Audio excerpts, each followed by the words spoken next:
안녕하세요. 지난 예배 후에 지금까지 하나님의 보호하심 따라서 잘 지내셨는지요? 오늘도 하나님이 어떠하신 분인가를 배워보려고 합니다.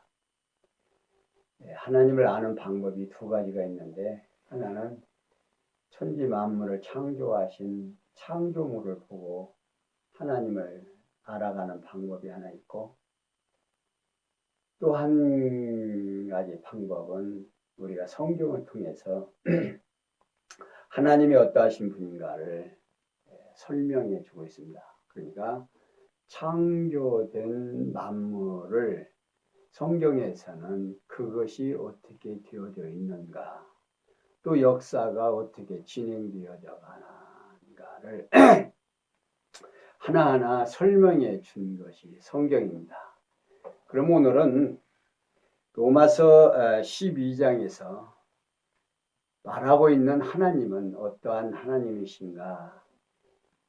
바울 사도가 하나님을 설명하는데 어떠한 하나님을 설명하는지 알아보기로 하겠습니다. 먼저 성경 본문을 먼저 보겠습니다. 로마서 12장 1절입니다. 그러므로 형제들아, 내가 하나님의 모든 자비하심으로 너희를 권하노니 너희 몸을 하나님이 기뻐하시는 거룩한 산 제사로 드리라. 이는 너희의 드릴 영적 예배니라. 너희는 이 세대를 본받지 말고 오직 마음을 새롭게 함으로 변화를 받아 하나님의 선하시고 기뻐하시고 온전하신 뜻이 무엇인지 분별하도록 하라. 2절까지 봉독해 드렸습니다. 2절을 설명하기 앞서서 앞에서 로마서 11장까지 앞에서 말씀하신 내용을 좀 잠깐 알아보고 우리가 어떠한 내용으로 로마서를 공부해 왔는지 생각해 보겠습니다. 바울 사도는 하나님의 의의 기초를 통해 증거하는 내용으로서 유대인은 언약에 기초하고 이방인은 예언에 기초하며 유대인은 은혜에 기초하고 택자들은 인자에 기초하는데 모두 하나님의 지혜에 기초함으로 증거하신 내용이다라고 앞에서 증거해 주셨습니다. 그 내용은 하나님께서 창세전에 작정하신 영원한 뜻에 따라 언약하신 말씀에 바탕을 두고 있는 거죠. 일찍이 여호와 하나님께서는 이스라엘 열조 아브라함으로 하여금 여호와를 믿어 의로 여기심을 받도록 섭리하신다라고 창세기 15장 6절에서 밝혀주고 있습니다. 그리고 이러한 언약의 말씀을 성취해 주시고 칭의가 하나님의 의에 기초하도록 섭리하셨다 하는 겁니다. 무슨 말이냐면 하나님께서 창세전에 작정하신 영원한 뜻에 따른 여호와의 언약을 역사적 사실로 우리 살아가는 우리들의 삶 속에서 약속하시고 그 약속을 시간과 공간과 형상 속에서 보여주심으로 하나님이 어떠하신 분인가를 알게 해주셨다 그 말입니다. 그래서 로마서 3장 21절에서부터 지난 시간 11장까지 성령께서 부활 성천하신 이가 그리스도이심을 하나님의 의의 현언을 통해서 증거하신 내용으로서 하나님의 의의 실현을 비롯해서 의의 성질과 의의 결과 그리고 하나님의 의의 기초를 통해 증거하신다는 것을 우리가 알아봤습니다. 이러한 증거는 여호와 하나님을 창세전에 작정하신 영원한 뜻에 따라 언약하신 말씀에 바탕을 두고 있습니다. 일찍이 여호와 하나님께서는 노아에게 은혜를 입혀 당대의 의인이 되며 완전한 자가 되게 하여 하나님과 동행하도록 섭리를 하신 내용이 창세기 6장 8절에서 9절까지 설명해 주고 있습니다. 이러한 섭리를 통한 언약을 말씀을 성취해 주시려고 하나님에 의해 현현하도록 섭리를 하셨다 그 말입니다. 여호와 하나님께서는 언약대로 성취해 주시는 목적이 있습니다. 왜 그렇게 우리에게 알게 해주시는가? 영원한 하나님의 존재와 속성의 영광을 선포하실 뿐만 아니라 언약 백성으로 하여금 언약대로 보내신 예수님이 그리스도이심을 확실히 믿을 수 있게 하심으로 하나님의 언약대로 성취하시는 여호와이심을 깨달아 알고 그 하나님을 경외하며 섬기게 하려는데 그 목적이 있습니다. 그러니까 오늘 우리는 하나님을 모르면, 하나님이 어떠하신 분인가를 모르면 하나님을 경외할 수가 없고 하나님을 믿을 수가 없다고 말입니다. 많은 지도자들이 그렇게 말합니다. 믿어야 된다. 예수를 믿어야 구원을 얻는다. 하나님을 믿어야 한다라고 하는데 안 믿어지는데 어떻게 믿느냐 그 말입니다. 우리가 중요한 것은 하나님이 믿어져야 되는데 그 믿어지는 과정이 있어요. 그러니까 하나님을 알지만 막연하게 하나님은 신은 존재할 거야. 이건 그냥 샤머니즘 속에서도 우리가 늘 생각하는데 우리가 인간이 잘못하면 벌받지 신에게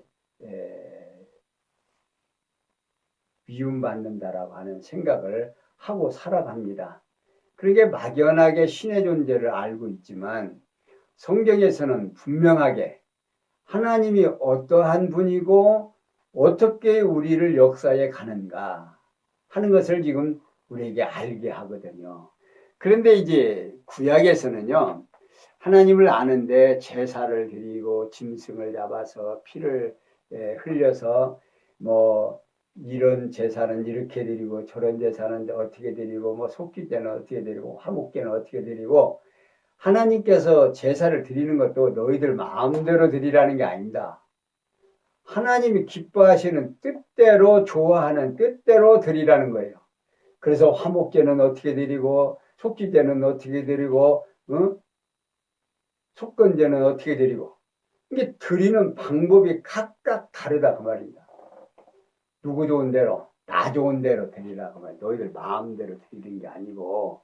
근데 이제 신약교회에 와서는요 이게 좀 복잡합니다. 왜냐하면 오늘 방금도 이제 읽어드렸지만 자 1절 한번 보겠습니다. 그러므로 형제들아 내가 하나님의 모든 지혜 자비하심으로 너희를 권하노니 너희 몸을 하나님이 기뻐하시는 거룩한 산제사로 드리라. 이는 너희의 드릴 영적 예배니라. 자, 바울이요 이제 우리에게 하나님 앞에 예배를 드리라는데 어떤 예배를 드리라고 하느냐. 자, 1절. 그러므로 형제들아 내가 하나님의 모든 자비하심으로 너희를 권하노니 너희 몸을 하나님이 기뻐하시는 거룩한 산 제사로 드리라. 이는 너희의 드릴 영적 예배라고 합니다. 여기 그러므로라는 접속사는요 앞에서 지금까지 제가 앞에 설명해 드렸죠. 언급한 모든 내용을 받아 결론으로 이루어지는 역할을 말하고 있습니다. 그리고 권하노니라는 말은 이는 훈계하다 또는 격려하다 가르치다 등의 뜻으로도 번역이 가능합니다. 그리고 너희의 몸은요 교회의 머리 되신 그리스도의 지체들로 이루어진 몸을 말하고 로마서 12장 4절에서 5절에 있는 말입니다. 산이라는 말은요 이는 생기 있는 또는 살아있는 현재의 삶을 즐기는 등의 뜻을 가지고 있습니다. 그리고 이 제사는 희생 또는 제물 등의 뜻을 담고 있어요. 그러니까 바울이 타락으로 인해 불의한 인간들에게 하나님의 의가 나타나 택한 자들을 그리스도 안에서 의롭다고 하심으로 형제된 자들에게 하나님의 의의 자비하심에 의해서 가르쳐주고 싶은 거예요. 응? 그래서 바울은 그리스도의 지체들로 살아가는 형제들의 몸을 하나님께 받으실 만한 거룩한 제물로 드리라는 겁니다. 여러분들 하나님 앞에 드린다고 그러는데 뭘 어떻게 드릴 거예요? 이게 참 신약 성경에 와가지고 참 어려운 부분입니다. 왜냐하면 이러한 내용들은 신령한 것, 여기 지금 앞에서도 계속해서 주님과 나와의 관계를 하나의 지체로 설명하고 있어요. 근데 이 지체라는 개념이 우리들은 갑이라는 사람하고 을이라는 사람하고 병이라는 사람이 각각 지체가 다른데 어떻게 하나가 되느냐 그 말이에요. 그러니까 지금 성경에서는 신약교회에서는 계속해서 성령께서 오시어서 우리로 하여금 그리스도와 나와의 관계를 하나의 지체로 설명하고 있다 그 말입니다. 근데 이 지체라고 하는 이것을 우리의 개념으로 이게 알 수가 없는 거예요. 각각 다른데 어떻게 하나의 지체가 되느냐 그 말이에요. 이것을 지금 바울이 우리에게 지금 설명해 주려고 하니까 우리가 참 이 언어의 한계, 그러니까 성경을 풀어감에 있어서 먼저 문자적으로 이것이 어떠한 내용인가를 이제 우리가 알아가고, 다음에 이제 그 역사적으로 이 말을 역사적으로 왜 했는가, 역사적 해석을 해야 되고, 그 다음에 이제 신학적 의미를 부여해서 신학적으로 이러한 뜻이 있다, 이렇게 이제 설명을 하면 성경이 풀어져 가는데요. 지금 바울은 지금 그걸 지금 얘기하는 겁니다. 주님과 나와의 관계, 내가 의롭다고 되고 하나님이 나를 어떻게 의인으로 만들어 주셨는지, 이게 이제 우리가 여기서부터는 구체적으로, 앞에서는 이제 그 심적, 내적 관계를 하나님의 칭으로 되어졌다는 사실을 알게 해주고 나서 이제는 실제로 너희 몸을 산 제물로 드리라 그 말입니다. 근데 그것이 산 제물인데 그것이 영적 예배라는 거예요. 그러니까 구약에서는 제사를 드렸죠.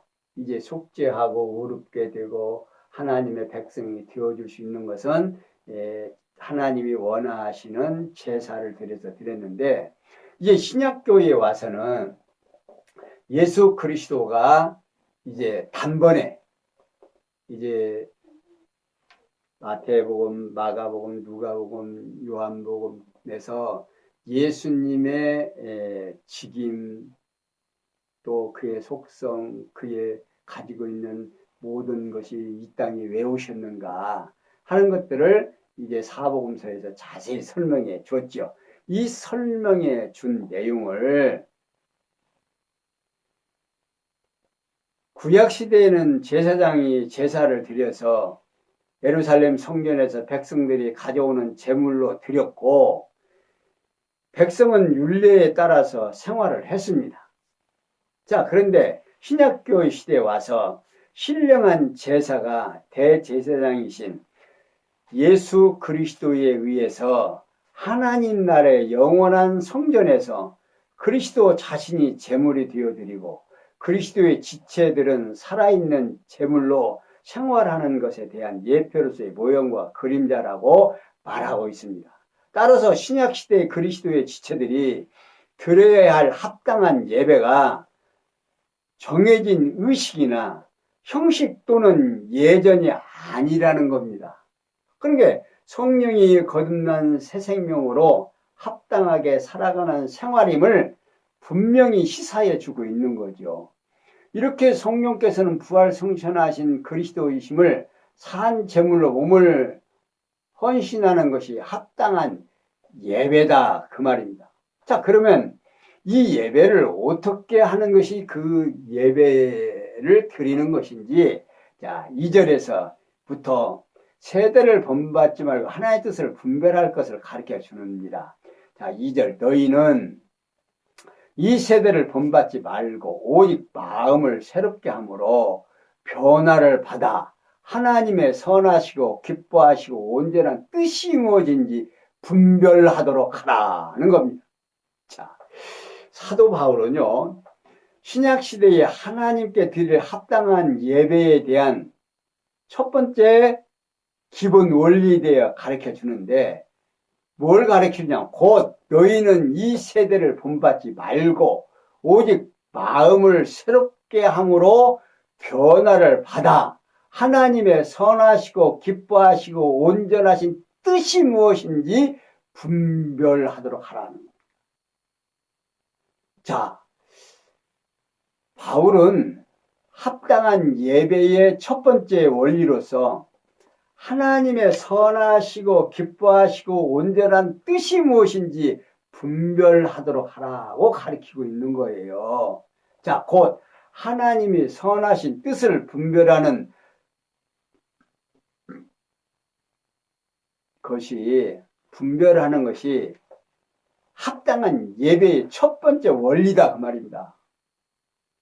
자, 그리고 첫 번째 원리에 대한 전제로서 먼저 이 세대를 본받지 말라 하는 겁니다. 예배를 드리는데 첫 번째 원리가 뭐냐면 이 세대를 본받지 말라는 거예요. 그리고 오직 마음을 새롭게 함으로 변화를 받으라고 가르치고 있습니다. 다시 말하면 죄악으로 얼룩진 새 속에 속한 것을 따르지 말고 마음을 새롭게 하여 하나님의 뜻을 분별함이 합당한 예배의 첫 번째 원리라 그 말입니다. 자, 사랑하는 성도 여러분, 자, 여기에서 지금 사도 바울은 하나님의 뜻을 분별함이 합당한 예배다 그 말입니다. 첫 번째 원리라는 뜻이에요. 그리고 성경을 통해 하나님을 전하신 뜻을 깨달아 알므로 인간의 뜻과 하나님의 뜻을 분별할 수 있는 건데, 우리 성도님들은 다행히 지금 창세기서부터 요한계시록까지 공부한 적이 있죠.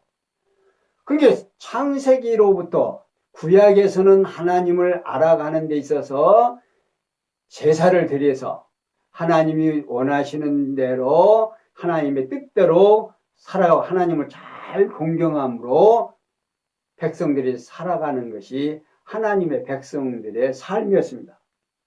근데 이제 신약교회에 와갖고는 이제는 좀 달라진 거예요. 그 첫 번째 원리가 우리로 하여금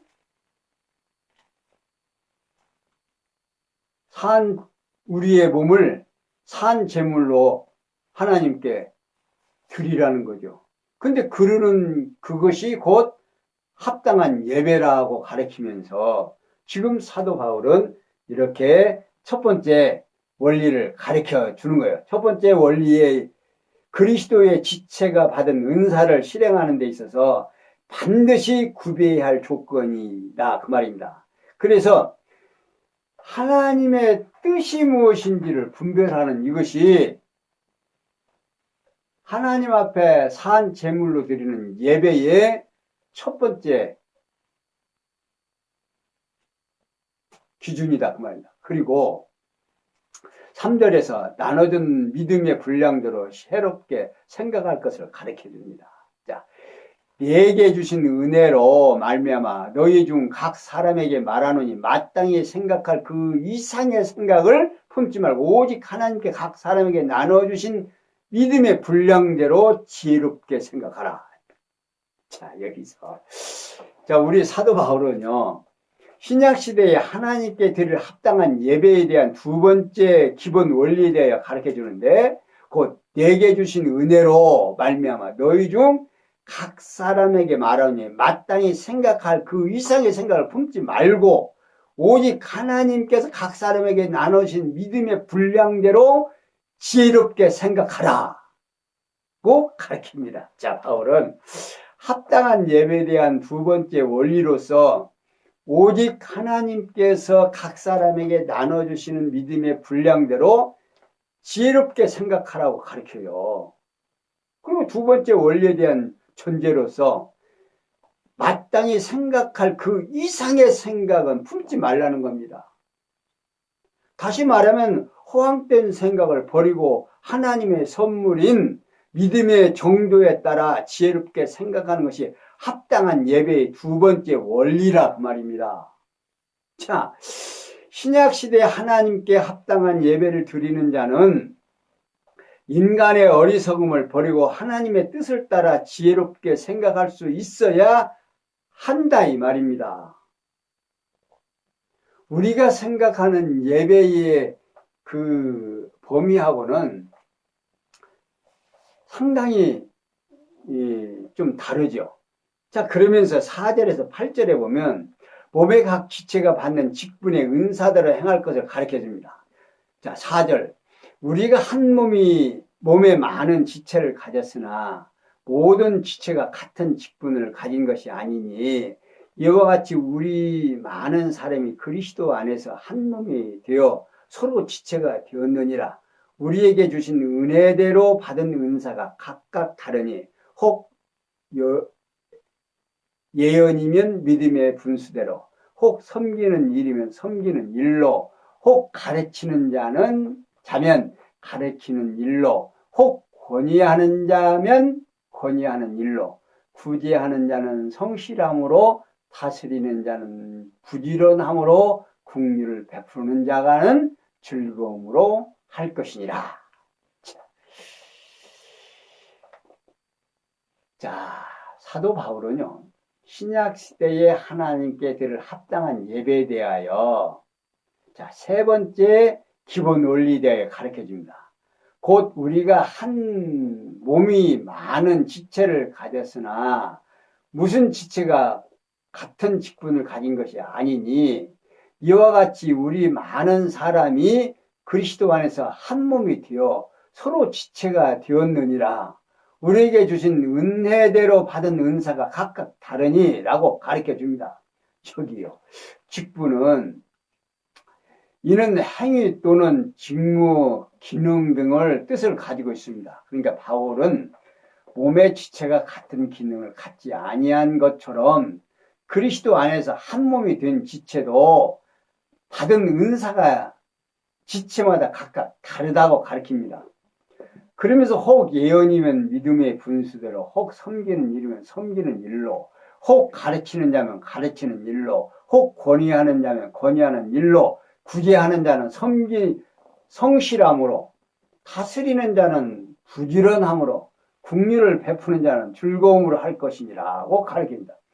여기 예언의 은사는요, 신약시대가 완성되기 전에 있었던 것입니다. 이게 믿음의 분수대로 하라는 것은 하나님께서 주신 믿음에 따라서 하라는 뜻입니다. 그리고 혹 섬기는 자이면 섬기는 일로, 혹 가르치는 자면 가르치는 일로, 혹 권위하는 자면 권위하는 일로라는 말을 섬기는 일이나 가르치는 자나 권위하는 자는 각각 받은 자기의 은사에 충실하라는 뜻입니다.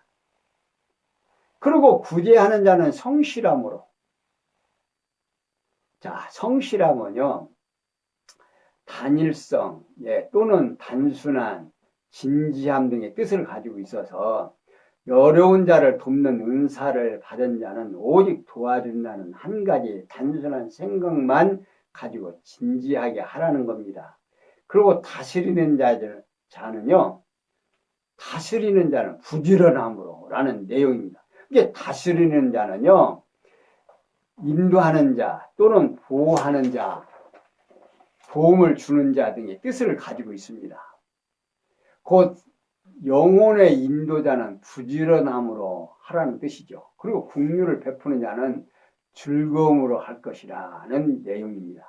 자, 불쌍한 자에게 동정심을 나타내는 일을 즐겁게 하라는 뜻이죠. 이게 바울은 하나님께로부터 받은 은사를 실행할 자가 구비해야 하는 조건에 대해서 가르쳐 줍니다. 이렇게 성령께서 부활 성천하신 그리스도이심을 몸의 각 지체가 받은 직분의 은사대로 행할 것을 가르쳐 주는 겁니다. 그러니까 자, 사도 바울은요, 그리스도이심을 은사 실행의 조건을 구비로 함으로 증거해 줘요. 곧 몸을 산 제사로 헌신하는 것이 산 제사로. 여러분들 여기를 이제 잘 분별해야 돼요. 여기서 이제 이 내용을 놓치면, 이 로마서에서 이 내용을 놓치면 어떤 결과가 오냐면 앞으로 계속해서 신약 성경을 공부해 가는데 엄청난 괴리가 있어요. 왜냐하면 계속해서 어떻게 하라고 믿음의 분량대로 해야 되고 멋대로 해야 되고 멋대로 해야 되고 행위를 굉장히 강조합니다. 믿음을 또 굉장히 강조하고요. 근데 이 로마서에서 지금 이 대목에서 우리가 나와 그리스도의 관계를 형성하지 못하면, 이게 이해가 안 되면 신약 성경 전체가 이게 안 보이는 거예요. 그러니까 계속해서 우리가 이제 안타까운 것이 뭐냐면, 나와 주님의 관계가 형성이 돼서 나로 하여금 의인이라고 그러는데 내가 내 모습을 보니까 의인이 아니야. 항상 죄인이야.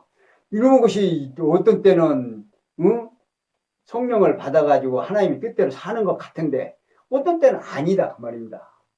그러니까 이게 늘 고민이 있어요.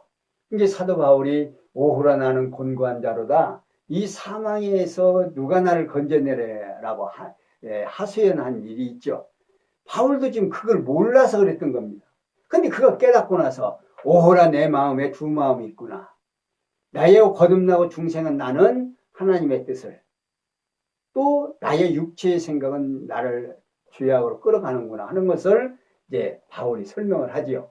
자, 이렇게 설명을 하고 나서 오늘 지금 이 내용도 지금 바울이 주님과 자신과의 관계 속에서 이제 느끼고 깨달아서 그 깨달은 것을 우리에게 지금 전달해 주는 겁니다. 그러니까 이 전달하는 이 내용이 확실하게 우리가 맞다 그렇다 하지 아니하면 신약 앞으로 성경을 공부해 가는데 자꾸만 이제 벽에 부딪히고 어려움이 있을 수밖에 없다 그 말입니다.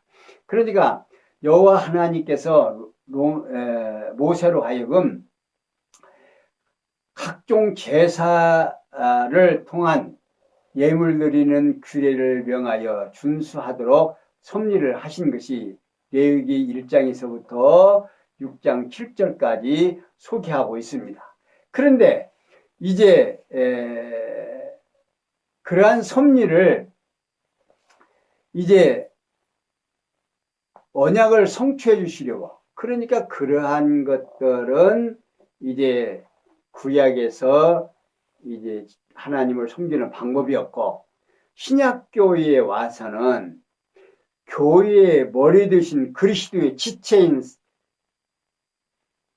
은사의 실행, 조건을 구비하도록 섭리하신다 말입니다. 그러니까 교회의 머리가 누구예요?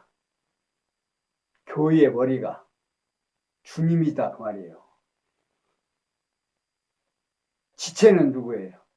우리 성도를 교회라고 그러고, 성도들의 총체적인 합을 합쳐서 뭐라고 하냐? 주님의 몸된 지체다 그 말입니다. 그럼 머리는 누구냐? 주님이다 하는 거죠. 그러니까 우리가 의인 된다라고 하는 것하고 하나님의 은혜를 입은 것하고 우리가 산 제사를 드리는 모든 것들이 나와 주님의 관계가 형성이 돼야 됩니다. 그러니까 주님이 모든 율법의 요구를 들어주시기 위해서 제사장으로, 선지자로, 왕으로 이 땅에 오시고, 또 제사장으로, 성전으로 제물로 오셔서 율법의 요구를 다 들어줬다고 말입니다. 그래서 그가 십자가에 죽으심으로 이제 율법의 요구를 다 들어줘 버렸어요. 자, 그러니 이제 오늘 우리는 의인이 되는 조건은 누구에게 붙어야 되냐? 교회의 예속이 돼야 된다고 말입니다. 교회의 예속이 되면 하나님이 원하시는 삶을 살아갈 수밖에 없도록 되어 있는 거예요. 그게 머리 대신 주님에게만 우리가 붙어 있으면 머리가 요구하는 대로, 지시하는 대로 살아갈 수밖에 없다고 말입니다.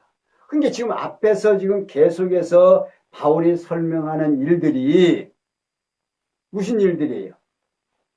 여기서 말하는 것 같이 형제들아 내가 하나님의 모든 자비하심으로 너희에게 권하니 너희 몸을 하나님의 기뻐하시는 거룩한 산 제사로 드리라. 이것이 곧 영적 예배다 하는 겁니다. 그러면서 너희는 이 세대를 본받지 말고 오직 마음을 새롭게 함으로 변화를 받아 하나님의 선하시 기뻐하시고 온전한 뜻이 무엇인지 분별하라.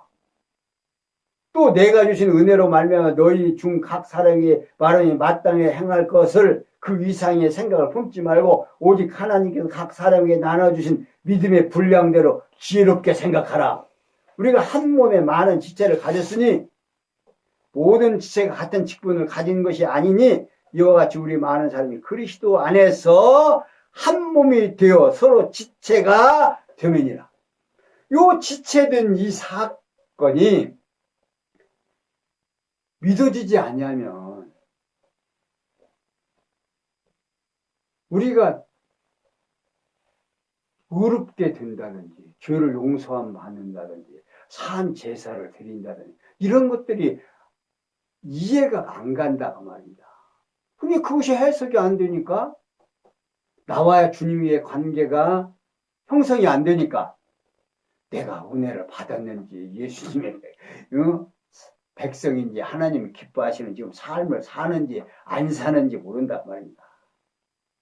그러니까 여기서 그런 말을 하죠. 자, 7절에서 혹 섬기는 일이면 섬기는 일로, 혹 가르치는 자면 가르치는 일로, 혹 권하는 자면 권하는 일로, 구제하는 자는 성실함으로, 다스리는 자는 부지런함으로, 긍휼을 베푸는 자는 즐거움으로 할 것이나 사랑엔 거짓이 없는 악을 미워하고 선을 촉하라. 여러분, 얼마나 명쾌합니까? 이렇게 하는 것들이 머리에 지체가 붙어 있으면 지체는 누구 명령을 따라요? 머리의 명령을 따르지 않아요. 그러니까 주님과 나와의 관계만 형성이 되면, 그것이 깨닫게 되면 내가 이 땅에서 하나님이 기뻐하시는 산 제물이 되어 하나님 앞에서 거룩한 될 수 있다는 사실을 여러분들이 이제 기억하시고 살면 아마도 앞으로 성경을 공부해 가는데 또 배워가는데 성경을 배워가는 것이 아니라 하나님을 배워가는데 여러분들에게 정말 큰 도움이 되리라고. 이게 하나님을 깨닫고 나서 하나님이 이러한 분이라고 인식될 때 하나님 앞에 경외하고 하나님을 섬기고 하나님을 찬양하리라고 믿습니다.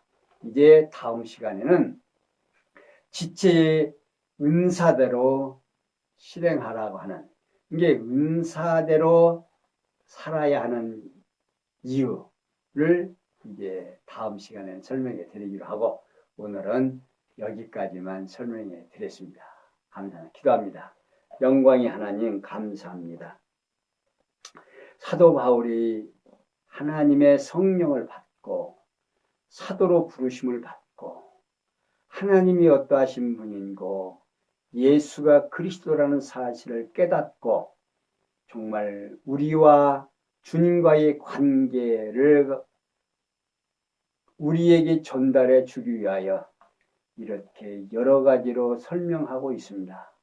이 귀한 말씀이 우리의 마음속에 새겨져서 이해가 되고 또한 맞다, 그렇다 할 수 있도록 지혜와 총명으로 함께 해주셔서 이 귀한 말씀이 이해가 되고 믿어져서 주님의 귀한 지체로서의 삶을 살아갈 수 있도록 은혜 베풀어 주시옵소서. 모든 것이 합력해서 선을 이룰 줄 믿사옵고 예수님의 이름으로 기도하옵나이다. 아멘. 하늘에 계신 우리 아버지여, 이름을 거룩히 여김을 받으시오며 나라에 임하옵시며 뜻이 하늘에서 이루어진 것 같이 땅에서도 이루어지이다. 오늘날 우리에게 일용할 양식을 주옵시고 우리가 우리에게 죄지은 자를 사하여 준 것 같이 우리 죄를 사하여 주옵시고 우리를 시험에 들지 말게 하옵시며 다만 악에서 구하옵소서. 대개 나라와 권세와 영광이 아버지께 영원히 있사옵나이다. 아멘.